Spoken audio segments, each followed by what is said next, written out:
But I always thought, right, when I first became a libertarian, this was around 2007, 2008, and the horrific George W. Bush was still in office. And George W. Bush, I mean, it just can't be overstated what a disaster George W. Bush was. I think he will go down as one of the worst presidents in the history of our country. Not that historians will remember him that way, because they always remember the worst as the best. But he is up there for me with Lincoln, Woodrow Wilson, fucking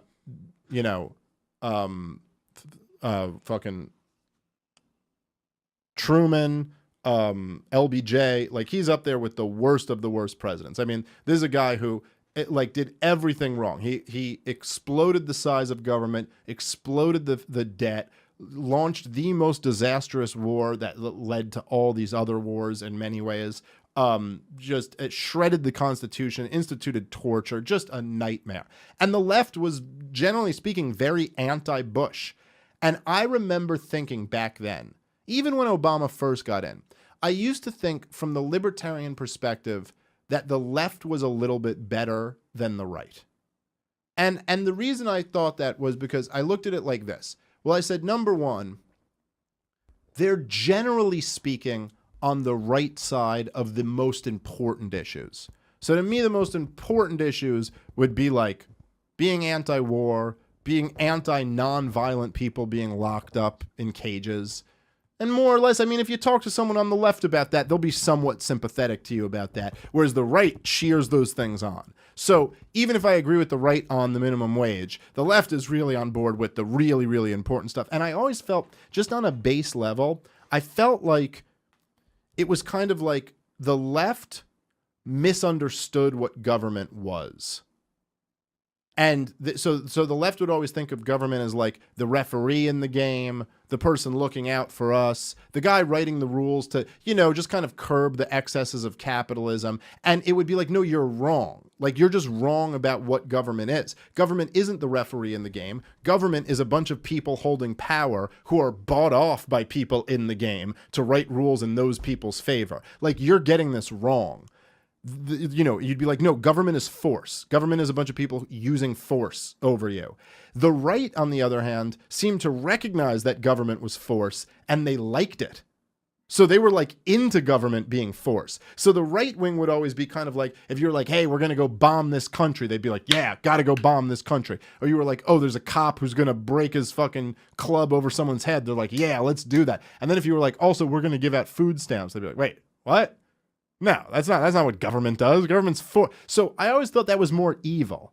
Like, the right kind of looked at this like, it's like you see it for what it is and you're cheering it on. That's worse than just getting it wrong. You know what I mean? So anyway, Obama came in. They just got worse and worse and worse. And the anti-war movement got it didn't get cut in half. It didn't get cut into a third.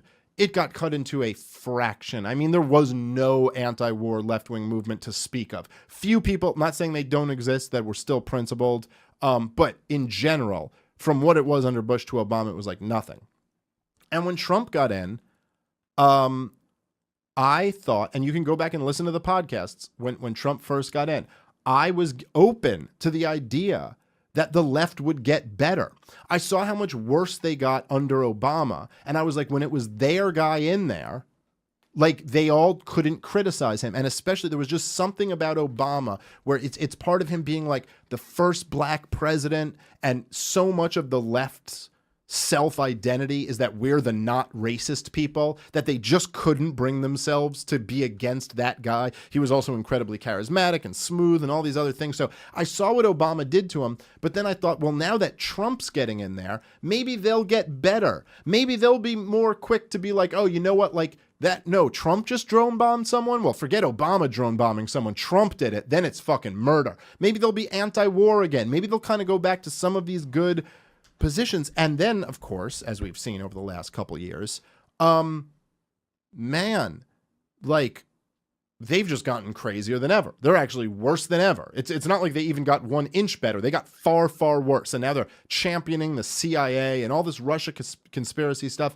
But when the talk of war in Venezuela first broke. And don't get it twisted. John Bolton said the other day, he said all military options are on the table when it comes to regime change in Venezuela. So we're musing about a war in Venezuela. And then the Venezuelan President Maduro said, if you come and try to have regime change here, you got another Vietnam on your hands. And then Trump was like, you talk like that to Trump. And I actually saw someone on Fox News that they go, Maduro threatens the United States of America.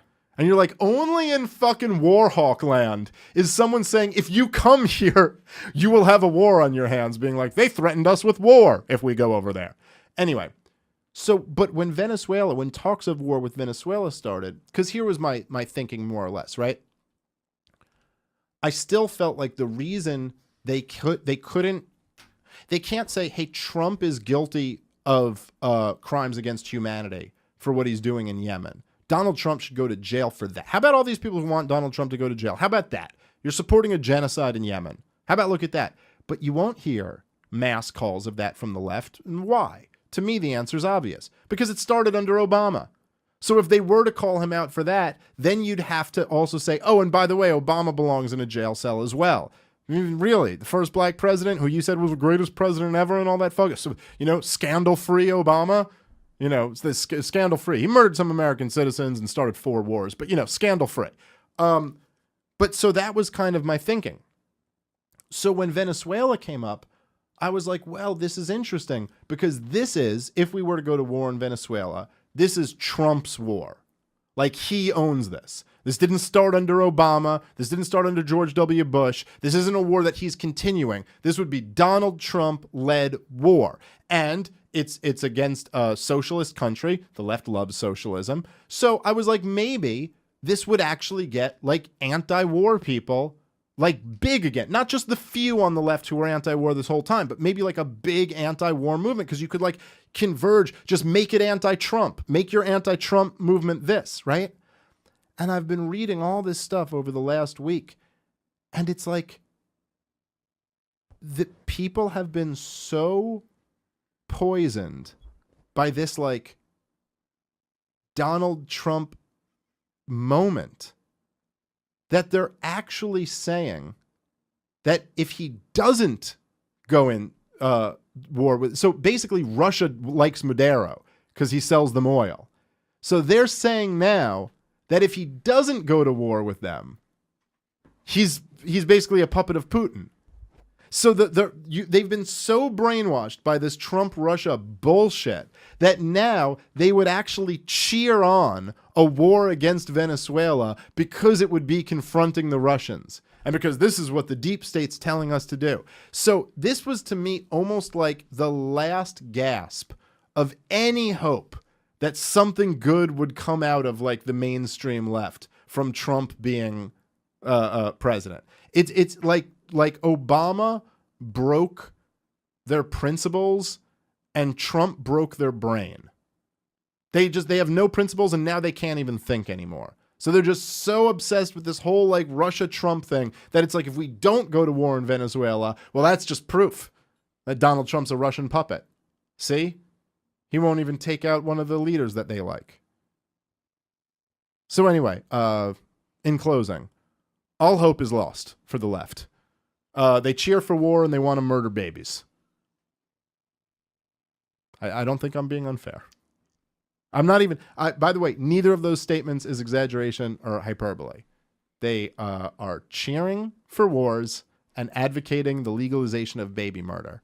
So, hard to have a reasonable conversation with those folks.